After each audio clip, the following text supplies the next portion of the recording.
Dmitriem Levusem, political scientist, international affairs specialist, expert of the United Ukraine Center, is with us on the line. Dmitry, good morning. Glory to Ukraine. Hello. Glory to the heroes. Hello, Dmitry. Days ago we agreed to a ceasefire.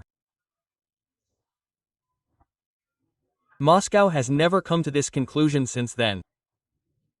Meanwhile, yesterday, or rather, even at night today, it would probably be more correct to say, Putin's address.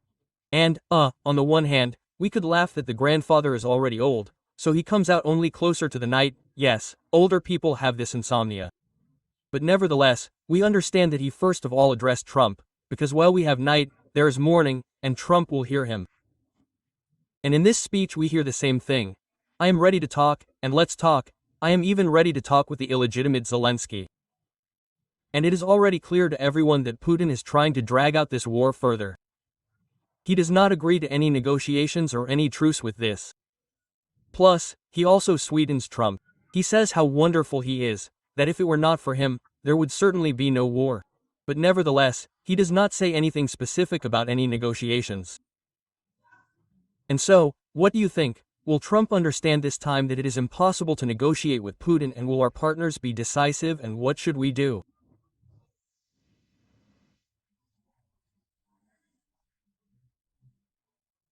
Against the background of what is happening, namely, the G7 itself, which was and from where Donald Trump went specifically, including in order not to raise issues that are inconvenient for him.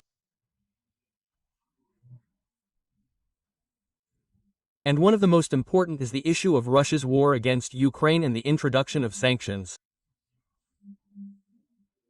Moreover, there were reasons to believe that all, the other 6 members of this community are clearly in this mood. Apparently, Putin still has a window of opportunity.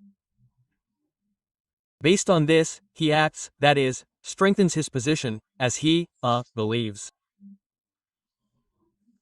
That is, for now, Trump, as we see, is doing everything possible to, well, postpone this tough, not tough, adequate decision on the Russian Federation. And even in the story there were words regarding what Trump says, his direct speech, where he says that, supposedly, this introduction of sanctions is hard for the American economy. At the same time, when tariff wars are arranged, for some reason this argument is usually not heard, right?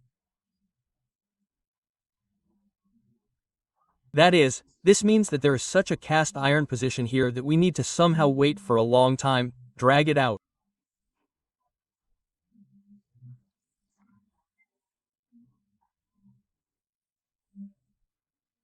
But again, yesterday Trump said in the context of Iran that the proposal to Putin not to go as a mediator in the Iran-Israel conflict and to sort out what Russia itself is doing.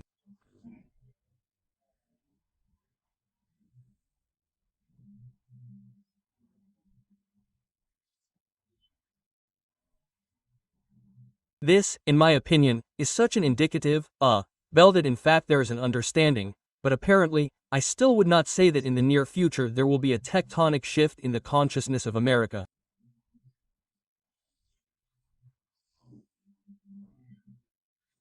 President Zelensky recently said in an interview with a politician, yes, that Putin is deceiving Trump, and all partners understand this.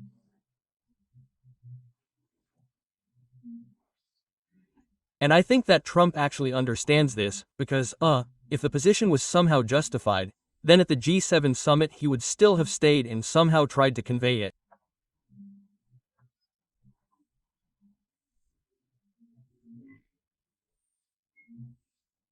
But apparently, since there is also Kellogg's visit to Belarus to Lukashenko, then this tactic is to somehow find the keys to Putin's heart, to get through, using the same tools that were there. Well, like Vitkov went, now Kellogg will go through Lukashenko. But for now this hope, it still prevails. Oh, well, yes, Dmitry, indeed, to find the keys to the heart, there must at least be a heart there to begin with. And if you look, in principle, at the fact that, well, we obviously see that all of Trump's attempts to somehow improve the situation have not been successful. Somehow this process has prospects, as you see it, but at least introducing some sanctions and tariffs. let's start with that. Of course, there is a prospect, yes, but the fact that they have not been successful, I think, is already obvious to the whole world. And here is Putin's night speech, where he really said that yes, well, I am ready to talk to everyone, he is always ready to talk, yes, in fact, they talk about this every time.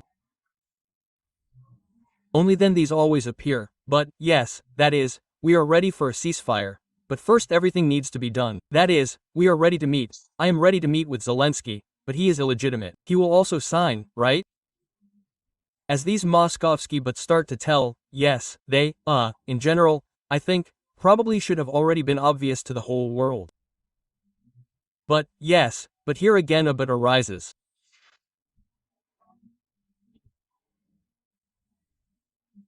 That's why regarding the law about 500% of these tariffs on everyone who trades with Russia, I think that this is rather such a psychological, the Duma, was initially perceived as psychological pressure on Russia, on Putin.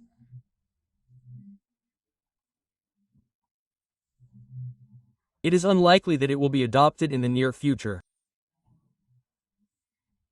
Although I, for example, expected that it would be broken up and somehow adopted in pieces in the form of other acts and for pressure.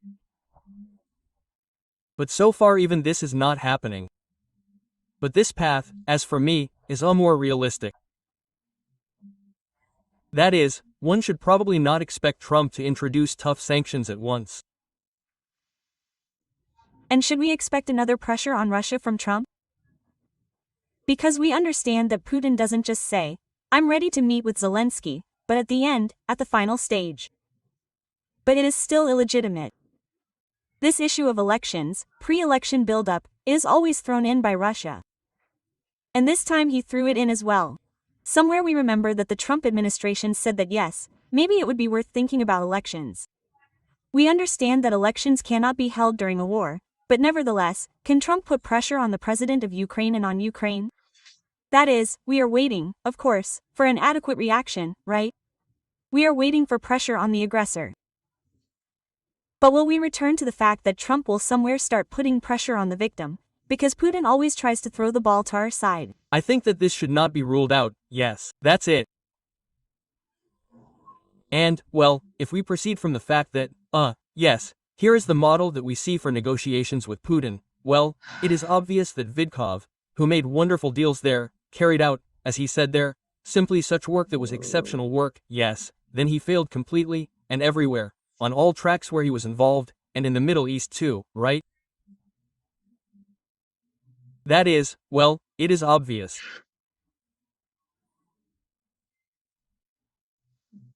And nevertheless, now in the same way, only with the use of, well, another negotiator, a negotiator, who now does not go directly to Moscow, yes, he goes first to Lukashenko, which, in fact, is an even more, weak position, since Lukashenko, clearly does not have such colossal pressure on the ability to put pressure on Putin, that is, it is unlikely.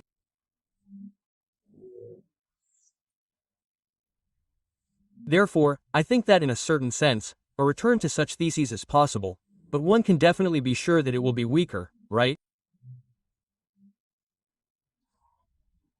That is, since, we have already covered this track once, in general, it is obvious that there is no logic in this Russian demand.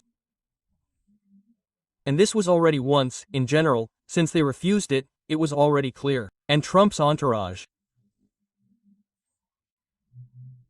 Well, there are definitely very different sentiments on this matter, but the fact that we can try, that this topic can rise again with, so to speak, the instigation of the Russian dictator, and in the process of such a certain pressure on Ukraine, it can, but I think that it will simply now be like, now weaker.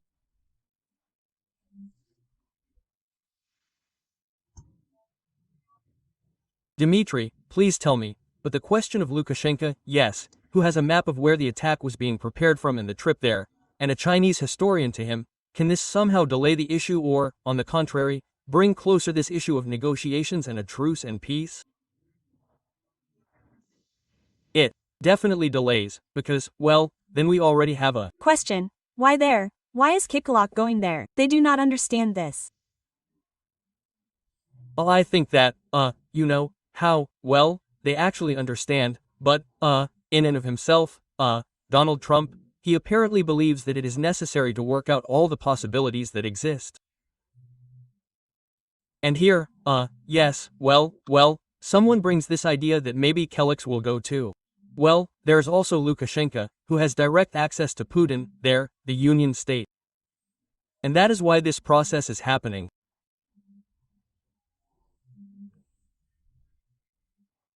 And since there is no desire to take these adequate measures in relation to Russia, and this is also superimposed on this, well, this grandiose plan for the United States to withdraw from ensuring European security in the context of NATO.